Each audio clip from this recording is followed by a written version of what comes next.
पाखंड क्या है और पाखंडी कौन है?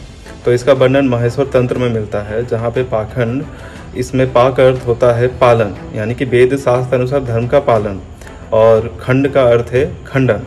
तो पाखंड का अर्थ हुआ वेद शास्त्र अनुसार धर्म के पालन का खंडन, और पाखंडी वो हुआ जो वेद आदि शास्त्र के धर्म का खंडन करता है।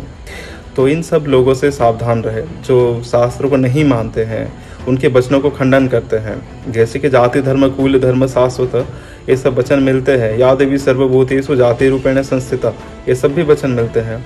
उनका खंडन करके कहते हैं कि जाति पाति की करो विदाई, हिंदू हिंदू भाई भाई। ठीक है, हम हिंदू हिंदू सभी भाई हैं, परंतु जाति धर्म कुल धर्म शाश्वत भगवद गीता का वचन है, इसका जो खंडन करता है वो पाखंडी है।